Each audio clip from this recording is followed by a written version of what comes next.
Assalamualaikum warahmatullahi wabarakatuh. Nama saya Ais Nabila dengan nomor NIM 2008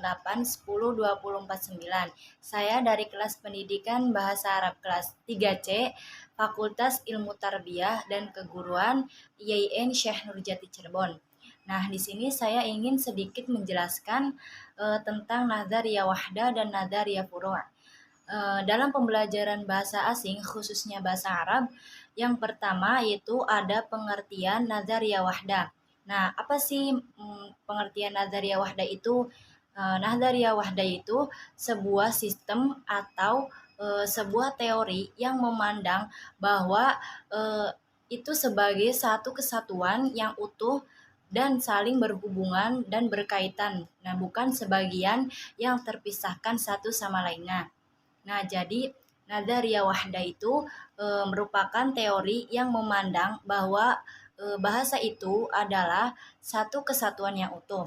Nah, biasanya Nadhariyah Wahdah ini ada pada tingkatan seperti madrasah sanawiyah atau aliyah karena di sini tuh mengajarkan pelajaran bahasa yang hanya ada satu tema dan hanya ada satu mata pelajaran dan hanya ada satu teks, satu evaluasi dan satu nilai hasil sendiri seperti itu.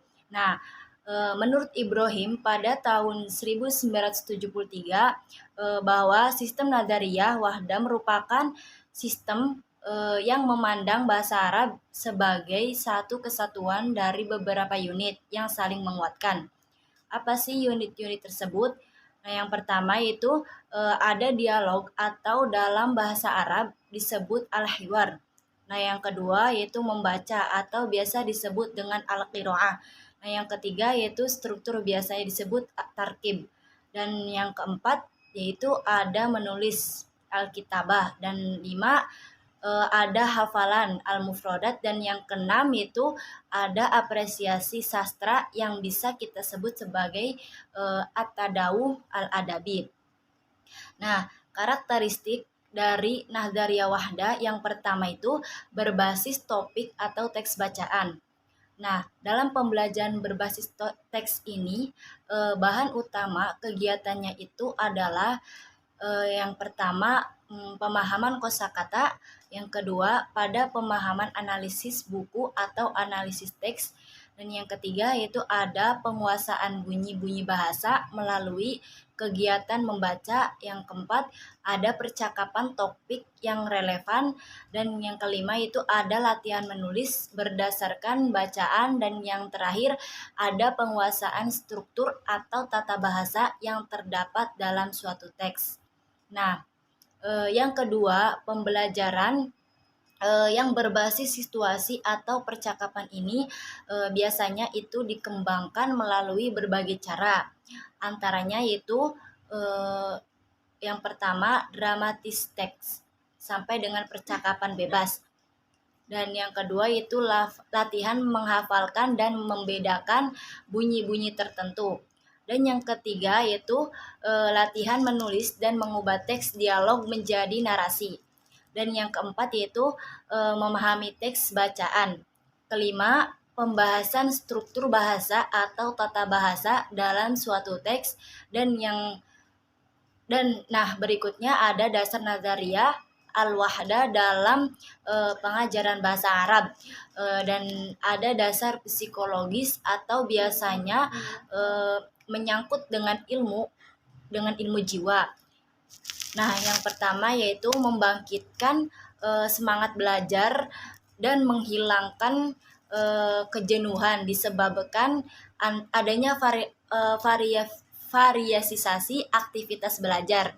Dan yang kedua itu mengulang balik pelajaran ke dalam satu judul dari berbagai segi, dan demikian pemahaman bertambah baik, dasis inspiriting menjadi baik sehingga mempermudah proses reproduksi. Dan yang ketiga itu mendorong pemahaman secara menyeluruh terhadap situasi yang dimunculkan judul, lalu berpindah kepada pemahaman terhadap bagian-bagiannya. Nah, yang kedua yaitu ada dasar pedagogis atau biasanya itu tentang pengajaran-pengajaran pertama. Yang pertama yaitu ada dalam Nadharia Wahdah. Itu biasanya terjalin dengan erat dan antara pelajaran-pelajaran bahasa. Dan yang kedua yaitu terjamin pertumbuhan kebahasaan yang seimbang dari mudmunid. Nah, jadi tidak ada pelajaran yang menyolok atas lainnya gitu. Nah, yang ketiga yaitu ada dasar kebahasaan. Nah, teori kesatuan yaitu sesuai dengan pemakaian bahasa, karena kita itu ketika memakai bahasa dengan ucapan lisan atau tulisan hanya terbit dalam perkataan atau tulisan kita dari kecerdasan kita dalam bahasa yang kita praktekkan. Nah, dengan cara kesatuan seperti itu. Nah, berikutnya ada Nadharia Furu'. Nadharia Furu' itu biasanya kita kenal dengan teori cabang atau teori-teori yang menganut pemisahan materi dalam pembelajaran bahasa. Dalam pembelajaran bahasa Arab menjadi beberapa mata pelajaran. Nah, biasanya Nadharia Furu' itu dipakai itu di perguruan tinggi, khususnya di jurusan bahasa dan sastra Arab. Jadi setiap mata kuliahnya itu memiliki silabus sendiri-sendiri. Nah, jam pelajaran sendiri, dosen pertemuan sendiri, dan buku tes serta evaluasi sendiri-sendiri. Nah, biasanya sistem Nadharia Furu' ini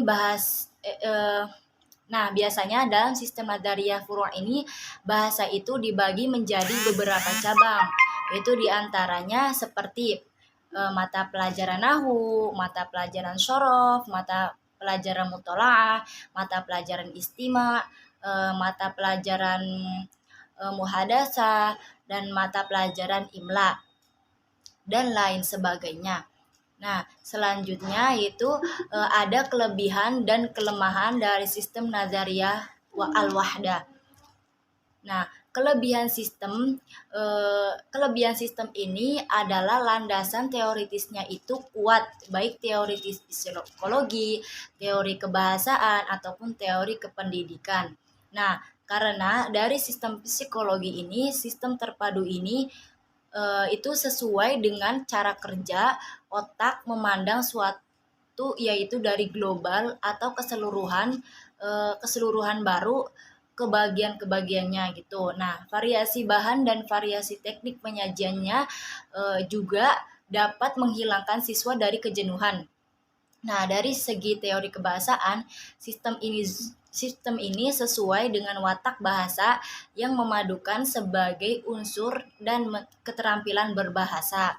Nah, terus dari segi pendidikan, sistem ini menjamin terwujudnya pertumbuhan kemampuan berbahasa secara seimbang, karena semuanya itu ditangani dalam situasi dan kondisi yang sama dan tidak dipengaruhi oleh keberagaman semangat kemampuan para guru. Nah, sedangkan kelemahan dalam sistem Nadharia Wahdah ini adalah jika diterapkan pada siswa tingkat lanjut kurang dapat memenuhi kepentingan pendalaman unsur bahasa atau keterampilan berbahasa. Nah, tertentu yang menjadi kebutuhannya mereka. Nah, berikutnya yaitu kelemahan dan kelebihan Nadhariyah. Kelemahan dan kelebihan Nadharia Furu'. Kelebihan dari Nadharia Furu' adalah antara lain yaitu guru dan perancang kurikulum mendapat kesempatan yang cukup untuk memberikan perhatian yang khusus pada bidang kajian dan mata pelajaran. Pada bidang kajian dan mata pelajaran tertentu yang menurut pandangannya itu sangat penting. Nah, siswa juga memperoleh kesempatan untuk mendapatkan pengetahuan bahasa Arab secara mendalam. Tapi dan ada juga kelemahannya, yaitu antara lain kelemahannya itu sistem ini mencabik-cabik keutuhan bahasa dan menghilangkan esensi dan watak alamiahnya. Nah, karena hal ini itu disebabkan pengetahuan dan pengalaman kebahasaan siswa juga dapat terpotong-potong sehingga mereka tidak mampu menggunakan secara baik dan benar dalam kehidupan nyata. Nah, pada sisi lain juga sistem ini menyebabkan ketidakseimbangan antara bagian unsur bahasa dan keterampilan bahasa. Nah, baik pada proses pembelajarannya maupun proses hasilnya. Nah, berikutnya yaitu ada persamaan dan perbedaan antara nazariyah wahdah dan nazariyah furu'. Nah, itu berikut persamaan dari kedua sistem ini. Pertama tuh kedua teori sama-sama ada dalam pembelajaran bahasa Arab. Nah, yang kedua, teori ini sama efektif dalam pembelajaran bahasa Arab. Nah, yang ketiga, keduanya membuat pemahaman menjadi lebih mudah. Nah, perbedaan dari nazariyah wahdah dan nazariyah furu' antara lain yaitu jika nazariyah wahdah, sistem pembelajaran ini biasanya diterapkannya itu pada madrasah sanawiyah atau aliyah. Nah, berbeda dengan nazariyah furu'. Sedangkan nazariyah furu' itu diterapkannya itu di perguruan-perguruan tinggi. Nah, jika nazariyah wahdah mengajarkan bahasa Arab itu dalam satu pelajaran, dalam satu teks dan satu evaluasi dan satu nilai-nilai belajar, maka nazariyah furu' itu terbagi menjadi beberapa cabang dan setiap pelajarannya itu memiliki kurikulum atau silabusnya itu sendiri-sendiri. Nah, seperti jam pertemuan sendiri, buku teks sendiri, evaluasi dan nilai-nilai belajar sendiri-sendiri. Sekian penjelasan dari saya, kurang lebihnya mohon maaf. Wallahul muwaffiq ila aqwamit thoriq. Wassalamualaikum warahmatullahi wabarakatuh.